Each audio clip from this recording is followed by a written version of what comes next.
Yeah. Yeah, man.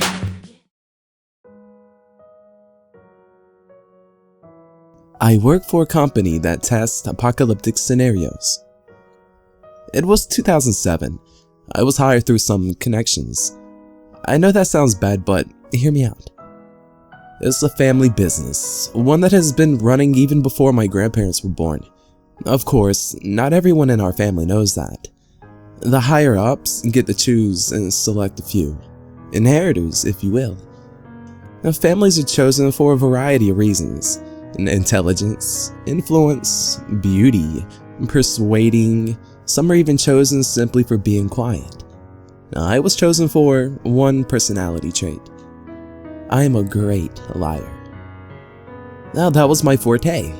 Seen on SSTV, being the last person to enter a store before it was ransacked and robbed, solid alibi. There's a severed head buried in my backyard. A convincing theory on someone breaking in and putting it there. The list goes on, varying severities and odd alibis. Which, as I think about it kinda causes me to chuckle. That's why I was chosen, simply for being a great liar. Now that might make sense for some people, but in the kind of business our family owns, it's a must. I work in the PR department. We surprisingly have one.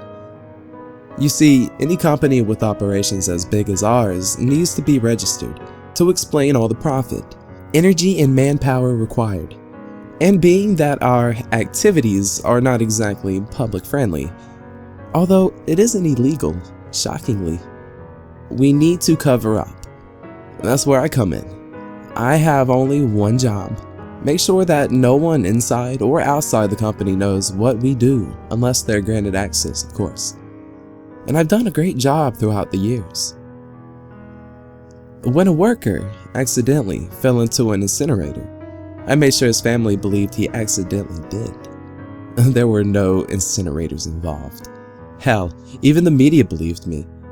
When a test subject escaped with various degrees of burns and screamed about the grounds caving in and everything that was happening inside the dome, I made sure that she was diagnosed with a serious case of schizophrenia. I also made sure no news or internet outlet got a hold of it because conspiracy theories, right? So you ask, if you're so good at your job, what are you doing posting this here on No Sleep? Well, my dear friends, for the past few months, we have been undergoing some changes in management. My uncle has stepped in to take charge of the company projects, and although I do feel happy for him, it seems that my uncle has gone crazy. Now, I can keep quiet about enclosed apocalypses and human experiments, but this is not something I can keep a secret anymore. Just 3 hours ago, I was called into his office. A stack of filled to the brim binders shoved my way as he put on his sunglasses and waved at me. "Thank Johnny Bravo. This project is yours, kiddo," he said, disappearing into his new car. I was excited, my first project after 10 years of working in the company. But man, oh man, I still can't believe it. I don't have the papers with me now since we can't take any documents outside the office, but I really think he's going crazy. Now picture this. The Earth moves on its axis, its path around the sun. And as it does, it also rotates because of inertia. Now I don't even know if I said that right, and I'm not going to go into detail here as a simple Google search will give you the facts. So, what happens once it stops spinning? I don't mean around the sun, but just, what if it stops rotating? Right? You get my drift? No, me too.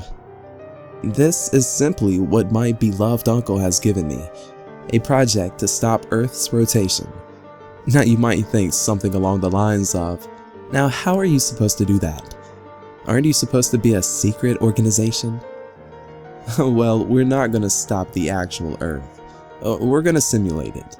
And that's why I'm worried. In all of our projects, we always use humans who either volunteer or people who have no identities. Bred here, lived here, will never get out of here kind of scenario. But for this one, my uncle is planning to take actual humans, like from the real world humans. He's marked off some coordinates and it seems like that's where he's heading right now. Together with 57 trucks of equipment, which has just been recently approved. Now I, of course, don't remember the whole thing. It was 5 full binders long. But bottom line is, he's planning to abduct a town and put this town into a simulation wherein the earth stops rotating. People are gonna die. No one has volunteered to do this, and it seems like the government approved it. Now, I'm posting here since this is one of the safest sites to post. The rules are perfect. Now, do you guys have any ideas on how I should go about this project? I'm scratching my head just thinking about how to cover this up.